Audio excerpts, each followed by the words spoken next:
Hello दोस्तों। दोस्तों हम लेकर के आ गए हैं आपका लेक्चर नंबर 7, जो कि हमारी सीरीज चली हुई है क्लास 10th की एसएसटी की सीरीज 30 डे 30 क्वेश्चंस। ठीक है, डे 7 है आज हमारा, क्वेश्चन नंबर 7। ठीक है, डे 7 है तो 7वां ही क्वेश्चन होगा। दोस्तों जो न्यू बच्चे हैं उनके लिए बता दूं, हमारी सीरीज चली हुई है एसएसटी की, आप इसको फॉलो करके आप अपने एसएसटी के अंदर अपने मार्क्स को अच्छी तरीके से बढ़ा सकते हैं, मैक्सिमम मार्क्स ला सकते हैं। तो देखिए, जल प्रदूषण के कारण क्या है, इसे दूर करने के उपाय सुझाइए। दोस्तों आप देखो, सबसे पहले जल प्रदूषण देख लेते हैं। जल प्रदूषण होता क्या है? अनेक प्रकार के खनिज, कार्बनिक एवं अकार्बनिक पदार्थ, हानिकारक पदार्थ घुले होने से जल प्रदूषित होता है। अब देखो, अनेक प्रकार के जो खनिज पदार्थ होते हैं, कार्बनिक जिसके अंदर कार्बन की मात्रा मिलती है, या अकार्बनिक पदार्थ जिसमें कार्बन नहीं भी है, ऐसे पदार्थ, या जो कोई हानिकारक पदार्थ जो होते हैं, अगर वो पानी के अंदर घुल जाएं या जल के अंदर घुल जाए तो जल क्या हो जाता है भैया? प्रदूषित हो जाता है। ठीक है, और जिसकी वजह से क्या होता है? रोग भी उत्पन्न हो जाते हैं। ठीक है, जल प्रदूषण के स्रोत। अब स्रोत क्या है भैया? देखो, कृषि में किए गए कीटाणुनाशक रासायनिक खादें। अब देखो, जो कृषि में जो हम लोग इस्तेमाल करते हैं ना, कीटाणुनाशक दवाइयाँ, रासायनिक खादें, उनकी वजह से भी क्या होता है? जल प्रदूषण होता है। दोस्तों सेकंड, सीसा, पारा आदि जो औद्योगिक संस्थानों में, मतलब जो उद्योग जो हैं बड़े बड़े, उनमें से जो वेस्टेज निकलता है, सीसा और पारा का जो मिक्सचर निकलता है, वो कहाँ पर जाकर के मिल जाता है? नालों वगैरह में जाकर के मिल जाता है, जिसकी वजह से जल जो है प्रदूषित होता ही होता है। थर्ड, भूमि पर गिरने वाला तेल।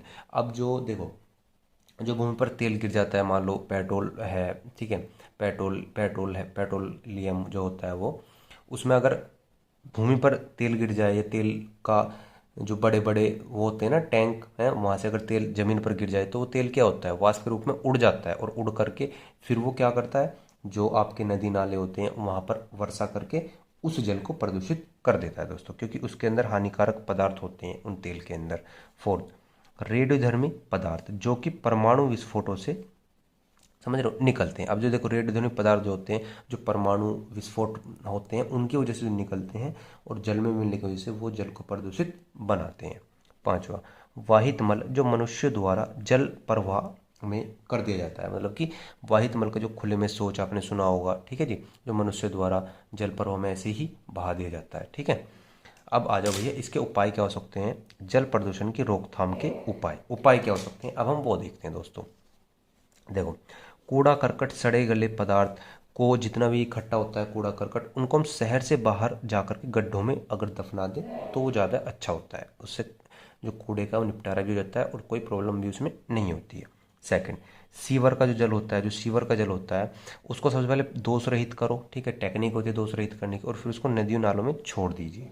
ठीक है, तो ये ऑप्शन हो सकता है। तीसरा, विभिन्न प्रदूषकों को समुद्री जल में मिलने से रोक, मतलब जो जो प्रदूषक फैलाने वाले, प्रदूषण फैलाने वाले जो कूड़ा कचरा करकट है, उनको जल में मिलने से हम रोक सकते हैं, जो नदी नाले में मिलने से रोक सकते हैं। चौथा, झीलों तालाबों आदि में शैवाल जैसे जलीय पौधे उगाए जाएं। देखो होता क्या है, अगर झील और तालाब के अंदर आप, शैवाल एक पौधे का नाम है, जलीय पौधे जो होते हैं, ये अगर आप उगाओगे तो इनसे जो जल होता है वो स्वच्छ रहता है। ठीक है। पांचवा, मृत जीवों, जले हुए जीवों की राख आदि को नदियों में नहीं बहाएं तो वो बेटर होता है। जो मरे हुए जीव होते हैं, ठीक है, या राख वगैरह होती है, हम क्या करते हैं? नदियों में बहा देते हैं, उनको उन पर रोक लगनी चाहिए।